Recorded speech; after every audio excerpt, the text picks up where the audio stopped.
আজ শুক্রবার ২৮ মার্চ ২০২৫, ১৪ চৈত্র ১৪৩১ বঙ্গাব্দ, ২৭ রমজান ১৪৪৬ হিজরি। জানিয়ে দেব আজকের দৈনিক বাংলাদেশ প্রতিদিন পত্রিকার শিরোনামগুলো। নতুন পথে বাংলাদেশ চীন বাণিজ্য, এবছরই শুরু হবে ইকোনমিক জোনের কাজ। সেবা খাতে নতুন বিনিয়োগে নজর, সেমিকন্ডাক্টর, সৌর প্যানেল, ই কমার্স শিল্পে আসতে পারে জায়ান্ট কোম্পানি। শি জিনপিংয়ের সঙ্গে বৈঠক আজ, বেইজিংয়ে ইউনূসকে লাল গালিচা সংবর্ধনা। নজিরবিহীন ডাকাতি, র্যাব ম্যাজিস্ট্রেট ছাত্র পরিচয়ে নগদ টাকা ও স্বর্ণালংকার লুট, গ্রেপ্তার ৬। ইশরাককে ঢাকা দক্ষিণ মেয়র ঘোষণা করে রায়।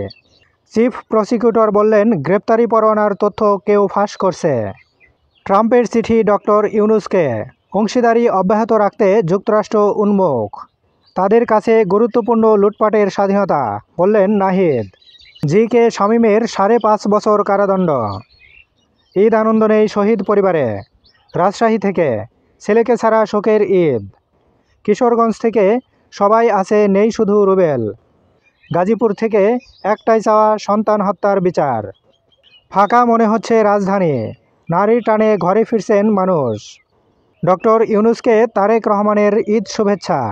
নিউ ইয়র্কে নাসিমের ছেলের ১৪ অ্যাপার্টমেন্ট। দুদকের ২ মামলা, খোকনের ১৬.৫ কোটি টাকার অবৈধ সম্পদ। প্রতিদিন দৈনিক পত্রিকাগুলোর শিরোনাম জানতে লাইক, কমেন্ট এবং সাবস্ক্রাইব করুন। এবার শেষের পাতা। নারায়ণগঞ্জে পোশাক শ্রমিকদের বিক্ষোভ। সময় মতো মেলেনি বেতন, অনেক কারখানার শ্রমিকদের দুর্দশা। বাড়তে পারে ডেঙ্গুর প্রকোপ। ঈদের ছুটিতে সিটি কর্পোরেশনের অধিকাংশ মশক কর্মী। লম্বা ছুটি, অপরিচ্ছন্ন থাকবে বাসাবাড়ি, বেশি জন্মাবে মশা। আন্তর্জাতিক গন্তব্যে ছুটছেন পর্যটক। পছন্দে নেপাল, থাইল্যান্ড, মালয়েশিয়া, পিছিয়ে নেই শ্রীলঙ্কা, মালদ্বীপও। নতুন টাকার দাম আকাশচুম্বী। তারেক রহমানের উন্নয়ন পলিসি নিয়ে যুক্তরাষ্ট্রে পাইলট প্রকল্প।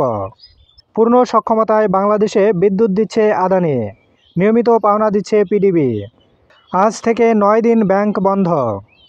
রোয়ার ফ্যাশন মালিক পলাতক, ব্যবস্থা ইন্টারপোলের মাধ্যমে। ৩ স্তরের নিরাপত্তা ব্যবস্থা র্যাবের।